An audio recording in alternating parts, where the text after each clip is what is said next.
विनाश हो जाएगा तो हथेली पे आम जम जाएगा।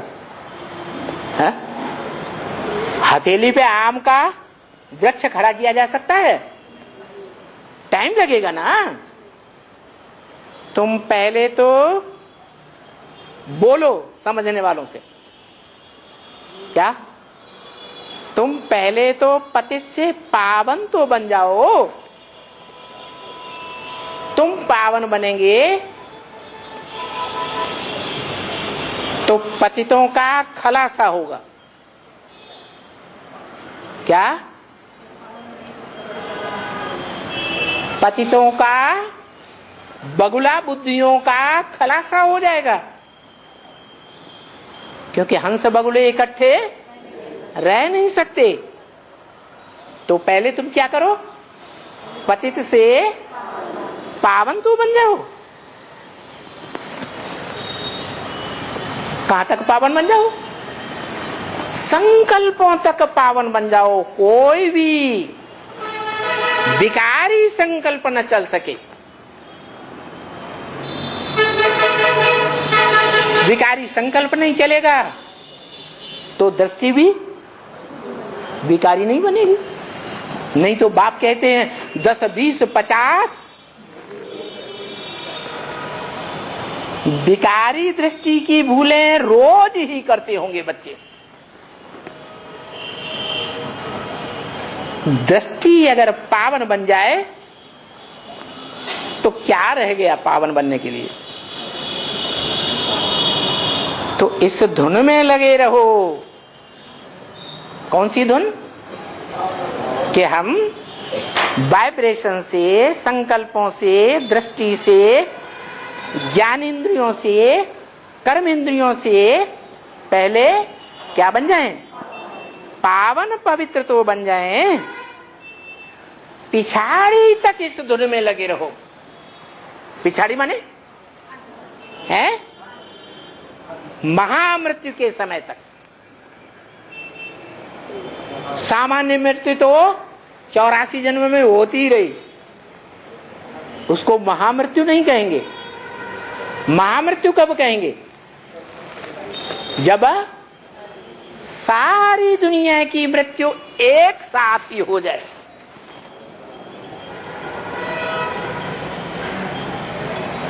उस महामृत्यु के समय तक पिछाड़ी तक भी। और फिर बताया आप मुए मर गई दुनिया। मने अपने देवहन से मर गए तो जैसे दुनिया खलास हो गई। जब तक जीना है देवहन में तब तक पीना है। तो इसी धुन में लगे रहो जब तक देवहन से मरते नहीं हैं। कर्मातीत अवस्था तुम्हारे पुरुषार्थ पर है। क्या? कर्म से अतीत बने रहो। इसका मतलब ये नहीं है कि कर्मेंद्रियों से कर्म करना छोड़ दो। कर्मेंद्रियां हैं तो कर्म तो करना ही पड़ेगा। आंख है तो फोड़ लेंगे क्या? हमेशा के लिए बंद कर लेंगे क्या? लेकिन कैसी स्टेज बनानी है? देखते हुए न देखने की। कान है तो क्या बंद कर लेंगे? है? कान तो रहेंगे, लेकिन क्या करना है? सुनते हुए नहीं सुनना। सारी दुनिया गिलानी करे, अखबारों में, रेडियो में,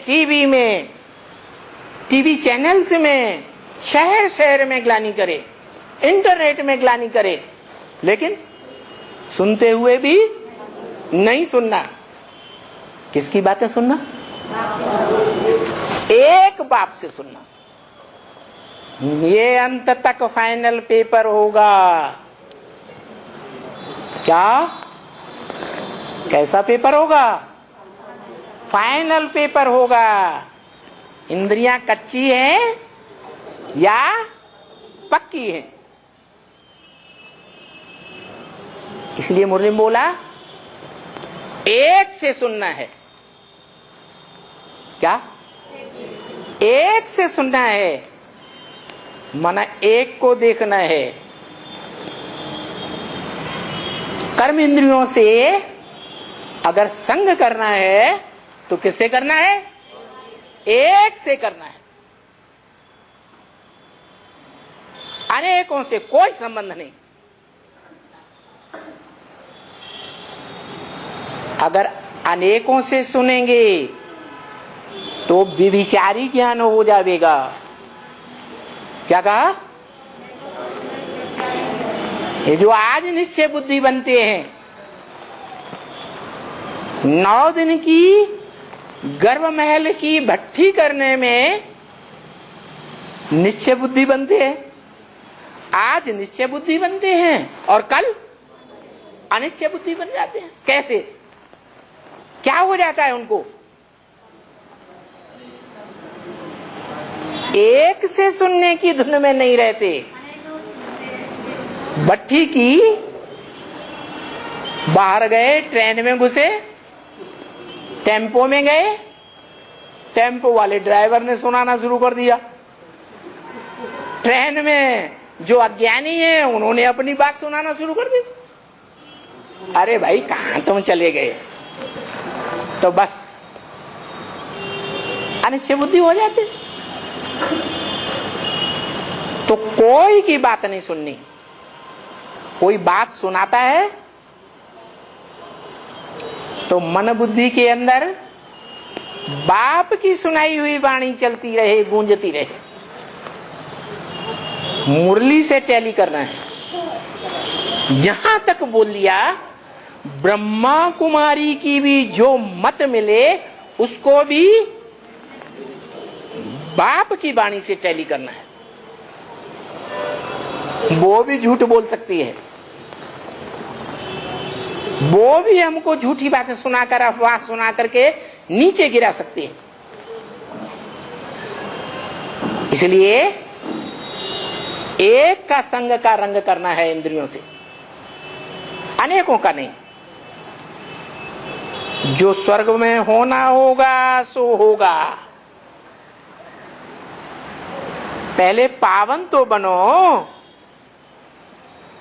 जो ये स्थापना में विनाश और उस विनाश के पीछे जो होगा सो तो होता रहेगा, उसकी चिंता तुम मत करो। पहले क्या चिंता करो कि हम मन बुद्धि से, संकल्पों से, वाइब्रेशन से, दृष्टि से, ज्ञान इंद्रियों से, कर्म इंद्रियों से ऐसा संग का रंग ऊंचे ते ऊंच भगवंत का लगाएं। उस ऊंचे ते ऊंचे प्रैक्टिकल पार्ट बजाने वाले भगवंत को पहचाने और उससे संग का रंग लगा करके पतित से पावन बन जावे। बाकी जो होता होगा विनाश, और विनाश के आगे क्या होगा उसकी चिंता बाद में कर लेना। हमको है जो पावन बनाने की बात, वो बुद्धि में पहले रहनी चाहिए। बाबा